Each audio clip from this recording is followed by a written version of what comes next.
కాబట్టి అందరికీ పేరు పేరున కృతజ్ఞతలు తెలియజేస్తూ ఈశ్వరమైన అంటే ఆమె వైద్యం ఆమె చేసిన చదువుగా అందరికీ తల్లిదండ్రులు అంటే రాష్ట్రంలో ఉన్నటువంటి మా పూర్వజుల తల్లిదండ్రులు ఆ రోజుల్లో మలపేట్ కొత్తపేట్ చిత్రకుంట ఎదుగుదల ప్రాంతంలో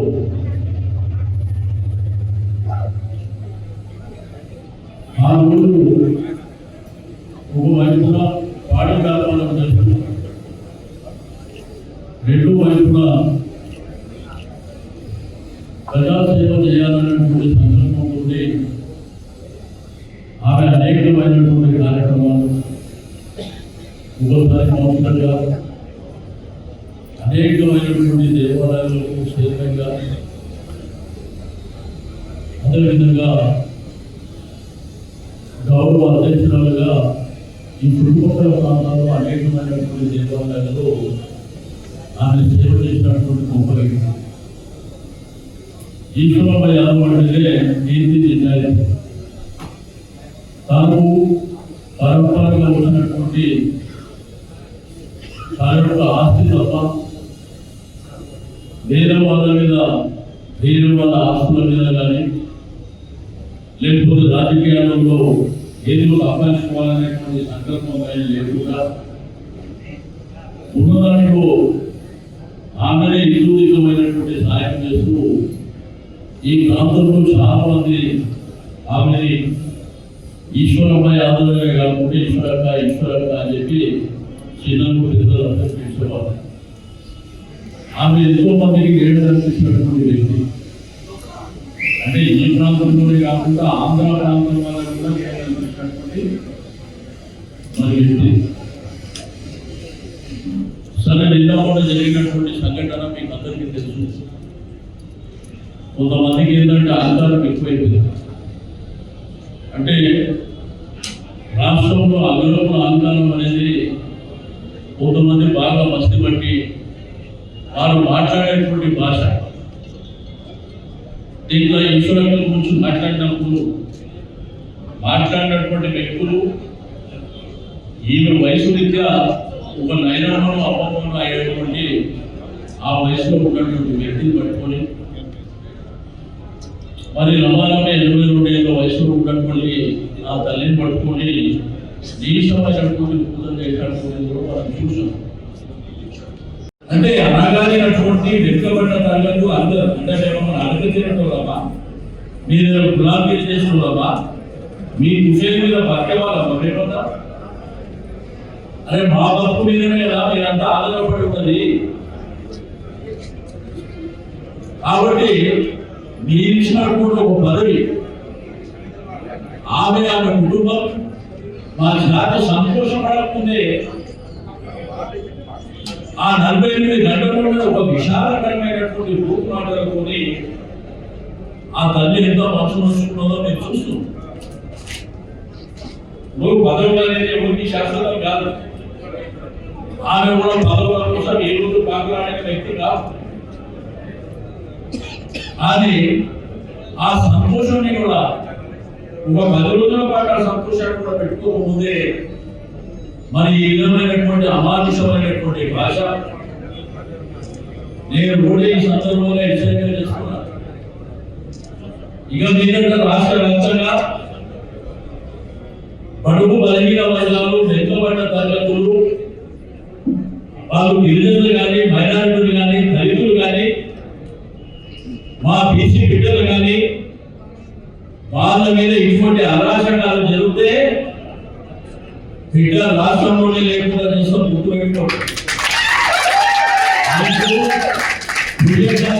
వచ్చినప్పుడు ఈ విధమైనటువంటి ప్రవర్తన అనేది మనకు స్పష్టంగా కనిపిస్తుంటది.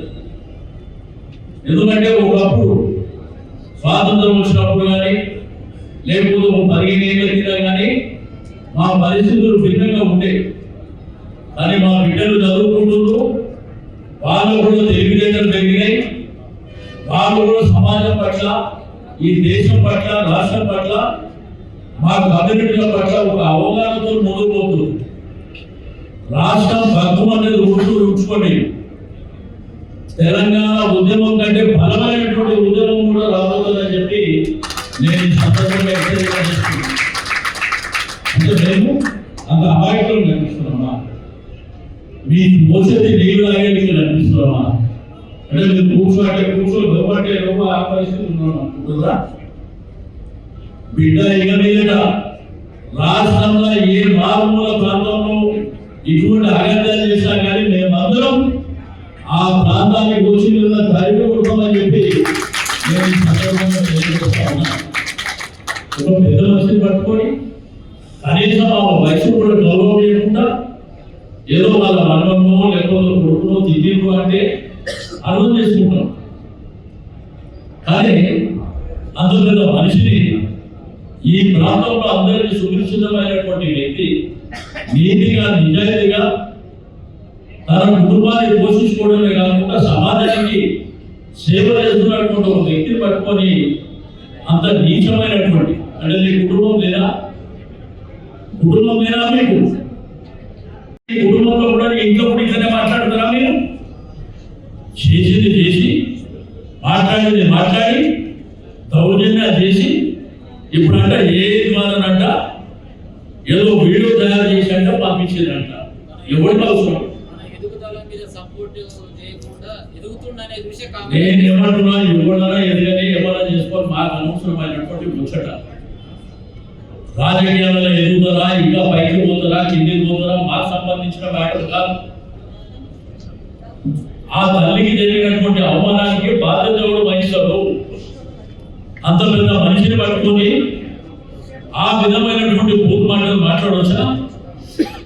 అంటే ఆమెకు ఎవరు నిజమే కదా, చూసింది కదా 2-3 రోజుల నుంచి. ఇక మీద ఇటువంటిది జరిగితే మీ ఇళ్ళ మీద కోసం గుర్తుపెట్టుకోండి, ఊర్లలో గుర్తుపెట్టుకోండి. ఆశావాసి అనుకుంటున్నాం. ఏమంటే వాళ్ళు ఏమైనా చేసుకోండి, వాళ్ళు యాక్షన్ తీసుకుంటారో వాళ్ళ కర్మ. కానీ మీరు ఇచ్చినటువంటి ఒక పదవి, ఆమె సంతోషాన్ని, ఆమె కుటుంబము లేకపోతే ఆమె బంధువులు ఆమెను ఇష్టపడే వాళ్ళు సంతోషం పడకపోతే మీరు ఈ విధమైనటువంటి మరి పూర్తి మాటలతోని ఆమెను హట్ చేయడమే కాకుండా ఆ కుటుంబాన్ని కూడా మేమందరం కూడా బాధపడుతున్నాం. కాబట్టి ఇక మీద ఒక్క 8 గంటల ప్రాంతమే కాదు, ఒక్క ఈశ్వరమనే కాదు, రాష్ట్రంలో ఎవరికి జరిగినా కానీ ఇక వదిలిపెట్టే సమస్యనే లేదు. 7 గంటల అడిగేదని మేము కూడా చూస్తాం. అరే ఇంత సామాజికంగా ఇంత బలమైనటువంటి జాతీయ ఉన్నటువంటి మేము మీకు లొంగి పడ్డాయన్నా? ఏదో 40 ఏళ్ళ కింద, 50 ఏళ్ళ కింద, 30 ఏళ్ళ కింద కూడా జరిగింది. ఇక మీద ఎవరికి తల వచ్చే సమస్యనే లేదు. మీకు మా రుచి ఏదో సుఖియమని చెప్పి నేను ఈ సందర్భంగా తెలియజేస్తున్నాను. ఏమి పదవులతో పుట్టినవా, లేకపోతే పదవుల కోసం తిట్టుబడకుండా ఉండాలా? మాకు అవసరం లేదు. మేము గౌరవంగా, నీతిగా, నిజాయితీగా బతకడం నేర్చుకోవడం మాకు పెద్దలు నేర్పించింది అదే. అందరితోనే మర్యాదగా గౌరవంగా ఉంటూ ఒక సమాజంలో మంచి పేరుతో పెంచుకున్నటువంటి లేదు. కానీ నేను ఇట్లా అణచివేసే ధోరణితోని మీ ఇష్టం ఉన్నట్టు మాట్లాడి అసలు బూత్ మాటలు స్టార్ట్ అయినాయే ఈ ప్రభుత్వం వచ్చినప్పటి నుంచి. ఏ విధంగా ముఖ్యమంత్రి గారు బూత్ మాటలతో స్టార్ట్ చేస్తే హిందువులు అంతకంటే మంచిగా మాట్లాడతారు. మీరు కొట్లాడుకుంటారా, మీ పార్టీలో కొట్లాడుకుంటారా, కొట్టుకుంటారా, అది మీ ఇష్టం. కానీ మా జాతి దగ్గరకు వస్తే, మా బడుగు బలహీన వర్గాల దగ్గరకు వస్తే వదిలిపెట్టే సమస్యనే లేదని చెప్పి నేను ఈ సందర్భంగా తెలియజేస్తా ఉన్నా. నేను పోలీస్ కమిషనర్ గారికి, కన్సల్ట్ పోలీస్ డిపార్ట్మెంట్ ఏదైతే మన్సూరాబాద్ కానీ, ఎల్బీ నగర్ కానీ, అదేవిధంగా ఇక్కడ ఉన్నటువంటి ఉన్నత అధికారులు కూడా నేను రిక్వెస్ట్ చేస్తున్నా, ఇమ్మీడియట్ గా వాళ్ళ మీద కేసు పెట్టి అరెస్ట్ చేయండి. ఏది మీరు వీడియోలు ఆ విజువల్స్ చూస్తే అరే ఒక ఇంట్లోకి 100 మంది కర్రలు పట్టుకొని రాళ్ళు పట్టుకొని అంటే ఏం జరుగుతుంది రాష్ట్రంలో? ఒక భయం భక్తి లేదా? అంటే నాటాడాలంటే ఒక భయం లేదా?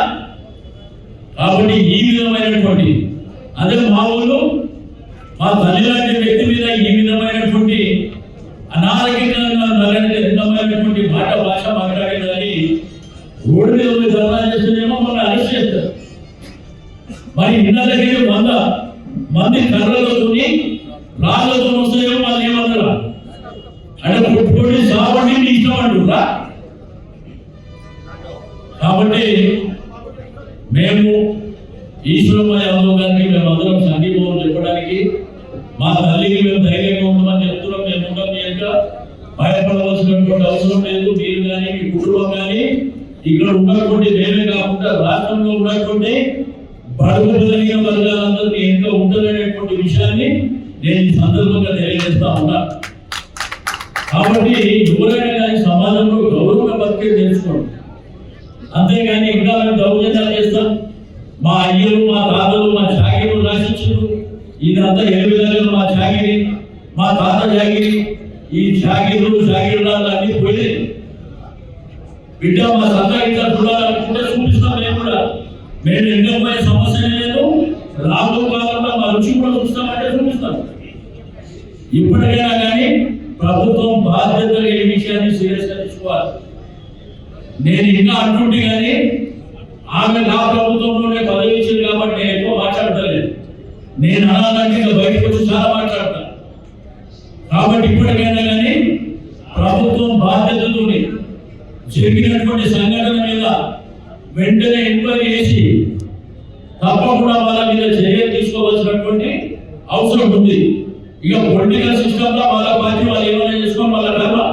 మేము దాని గురించి చూద్దాం. న్యాయపరంగా చట్టపరంగా జరిగేది మాత్రం చేయమని మేము డిమాండ్ చేస్తా ఉన్నాం.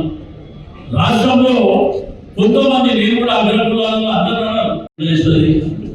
దేవుడు ఉన్నాడు, తప్పకుండా ఇవన్నీ కూడా భవిష్యత్తులో అనుభవించేటువంటి వాళ్ళు అనుభవిస్తారు. కానీ రాష్ట్రంలో ఏంటంటే ఏదా రాజా తదా ప్రజ. పై వాళ్ళు ఏదైతే మాట్లాడుతుందో హిందీ వాళ్ళు కూడా ఆ భాష ప్రకటించారు. ఇప్పుడు ఆమెకు యాదగిరిగుట్ట దేవస్థానానికి దక్షిణ బోర్డు మెంబర్ ఇచ్చింది. ఇతరులకు ఏదైనా అవసరం ఉంటే వాళ్ళ పెద్దలతో మాట్లాడుకోవాలి. కానీ ఒక ఫ్లెక్సీ విషయంలో ఆ విధమైనటువంటి భాష మాట్లాడటం, రెండవది లాటాడడం. మీ దగ్గర విజువల్స్ ఉన్నాయి. ఎవరైతే ఈ అవమానకరమైనటువంటి అమానుష భాష మాట్లాడినటువంటి వాళ్ళ ఇంటి దగ్గర కొన్ని వందలాది మంది కట్టెలు పట్టుకొని మన రాళ్ళు పట్టుకొని వస్తుంటే అసలు శాంతి భద్రతలు ఎక్కడ పోయినా? అంటే మనం తెలంగాణ రాష్ట్రంలోనే ఉన్నామా, లేకపోతే బీహార్ లాంటి రాష్ట్రంలో ఉన్న వాళ్ళం కూడా మన అనుమానం వచ్చేటువంటి పరిస్థితి. అంటే హైదరాబాద్ నగరంలో నడిపోతున్న ముఖ్య మధ్యాహ్నం ఇంట్లో నుంచి వందలాది మంది కర్రలు రాళ్ళు అవన్నీ మనం చూస్తుంటే నాడాడు ఎక్కడ పోయినా? ఎవరి మీద కేసులు బుక్ చేసినో చెప్పాలి కదా. కేసులు పెట్టి పనిష్మెంట్ చేయాలి కదా. ఈశ్వరమ్మ గారికి ఎవరు లేదని వాళ్ళు అనుకుంటుండొచ్చు. సరే, ఈశ్వరమ్మ గారి ఇంకా ఈ రాష్ట్రంలో ఉన్నటువంటి బడుగు బలహీన వర్గాలు, వెనుకబడిన తరగతులు, మా కుల బాంధవులు, మన అందరూ కూడా ఆమె ఎంతో ఉన్నదనేది మీరు 3 రోజుల నుంచి చూస్తున్నాం. కానీ ఒక రోజు వస్తుంది, మా శాంతి ఉన్నది. ఈ రాష్ట్రంలో వెనుకబడిన తరగతులకు సంబంధించిన వాళ్ళు, గిరిజనులు కానీ, మైనారిటీలు కానీ, దళితులు కానీ,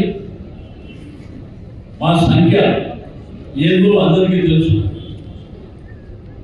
5% లేని వాళ్ళు కూడా ఈ రోజు మా మీద దౌర్జన్యాలు చేసి, మా మీద అరాచకాలు చేసి, మా పిల్లల్ని కొట్టడం, మా ఇళ్ళ మీద పడడం, అంటే ప్రభుత్వంలో ఉన్నటువంటి అధికారులు కూడా స్పందించకపోవడం, ఇవన్నీ కూడా భవిష్యత్తులో వ్యక్తితో సహా వసూలు చేస్తామని చెప్పి నేను ఈ సందర్భంగా తెలియజేస్తాను. ఇప్పుడు ఏ పరిస్థితి వస్తుందంటే మీరు ఆడుకునే పరిస్థితి వస్తుంది, గుర్తు పెట్టుకోవాలి. ఆంధ్రాలు పెరిగిపోయి, ఆసియా ఐశ్వర్యాలు పెరిగిపోయి, విచ్చలపడి ధనంతో పరితగించి, అంటే మనుషుల మీద పడి మా ఇష్టం ఉన్నట్టు మాట్లాడతాం, మా ఇష్టం ఉన్నట్టు ఎవరు పడతాం అని కొడతామంటే బిడ్డ జాగ్రత్తగా ఉండండి. సమాజం మేల్కొని ఉన్నది. ఒకరు పిలిపిస్తే రాష్ట్రం అలా కలవలమవుతుంది, గుర్తుపెట్టుకోండి. ఎందుకంటే ఇప్పటికీ మేము మర్యాదగా ఉండాలి, బాధ్యత ఉండాలి, గౌరవంగా ఉండాలని మేము కోరుకుంటున్నాం. ఆ పద్ధతుల్లో మేము ఉన్నాం. ఇక మీద మాత్రం ఇటువంటి అరాచకాలు ఏ మారుమూల గ్రామంలో జరిగినా కానీ అందరం కలిసి ఆ ప్రాంతానికి పోతాం. వాళ్ళుంటారో మేము చేసుకుంటాం. కాబట్టి ఇప్పటికైనా కానీ బాధ్యతగా ప్రవర్తించండి. బాధ్యతగా ప్రవర్తించి ఒక తల్లి లాంటి, ఒక నాయనమ్మ అమ్మమ్మ లాంటి ఆ వయసు ఉన్నటువంటి నిలవర్షం పట్టుకొని మీరు పూమాటలు మాట్లాడకుండా నిన్న చూస్తే అదంతా ఆ విశ్వాస సమస్య అది మర్చిపోవాలన్నట. ఎట్లా మర్చిపోతారు? రోజు టీవీలో అదే చూపిస్తుంది కదా, సోషల్ మీడియాలో మేము నిజంగా అదే కనిపిస్తుంది కదా, ఎట్లా మర్చిపోతాం? అంటే అనేషాన్ని మర్చిపోతాం. అంటే మాకు పోతలేదా? మేము అన్నింటి మీరు మాట్లాడిన భాష మేము మాట్లాడమా? సంస్కారం, మాకు సంస్కారం అడ్డు వస్తుంది కాబట్టి ఆ నీచమైన భాష మేము మాట్లాడదలుచుకోలేదు. కాబట్టి ఈశ్వరమ్మ యాదవ్ గారు అంటే 3 రోజుల నుంచి మీరు చూస్తున్నారు. సంఘాలు కానీ, మరి విద్యార్థుల సంఘాలు కానీ, బీసీ సంఘాలు కానీ, యాదవ్ సంఘాలు, కుటుంబ సంఘాలు, గౌడ సంఘం, ముద్రా సంఘం, ముందు కాపులు కానీ, ఎస్సీలు కానీ, దళితులు, ట్రైబల్స్, మైనారిటీలు అందరూ కూడా ఆమె, ఎందుకంటే ఆమె ఈ ప్రాంతంలో ఎంత సేవ చేస్తే అంత అభిమానం ఉంటుంది, మీరు గుర్తుంచుకోవాలి.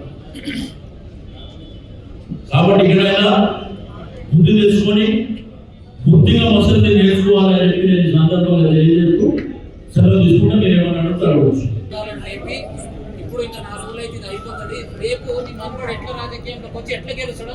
అవన్నీ మీరు కూడా చూస్తుంది. ఎట్లా రావాలో మాకు తెలుసు, ఎట్లా పోవాలో మాకు తెలుసు. నేను కులాలను తెచ్చిందా, వ్యక్తిని తెచ్చిందా కాదు. ఈశ్వరమ్మ యాదవ్ గారిని పట్టుకొని డైరెక్ట్ తిరిగి కదా, మీ మీడియాలో వచ్చింది కదా. దాంట్లో ఇప్పుడు ఈశ్వరమ్మ యాదవ్ తింటే ఓటు తెచ్చినట్టు మన అందరూ తెచ్చినట్టు కదా, అది స్పష్టంగా ఉన్నది కదా. ఇక రాజకీయాలలో మీరు మాన్యం దొరుకుతారా, పంట పెడతారా చూపిస్తాం. మేము కూడా మా నెలలో ఎట్లా పంట పెట్టాలి, ఎట్లా చెప్పాలి, అమాయకులం కనిపిస్తున్నామా? కాబట్టి టైం వస్తుంది. టైం ఒక్కరికి ఏ విధంగా కాదు, రాష్ట్రానికి కూడా వస్తుంది. గుర్తుపెట్టుకోవాలి. సమాజం మేలుకొని ఉన్నది. గతంలో ఏంటంటే 10-15 ఏళ్ల కింద సమాజం మేలుకోలేదు. ఇప్పుడు ప్రభుత్వం మేలుకోనున్నారు. ఉస్మానియా యూనివర్సిటీ, కాకతీయ యూనివర్సిటీలలో కూడా లేచి నిలబడ్డారు ఇప్పుడు. కాబట్టి ఇప్పటికైనా కానీ బాధ్యతగా నేను ప్రభుత్వానికి డిమాండ్ చేస్తున్నా, వెంటనే చట్టపరమైనటువంటి చర్య తీసుకోండి. లేదు ఒక ఇంట్లోకి 100 మంది కర్రలు రాళ్ళు తీసుకొని వస్తే చర్య కూడా తీసుకోమంటే మీ కర్మ మీరు అనుభవిస్తారు. అంతకంటే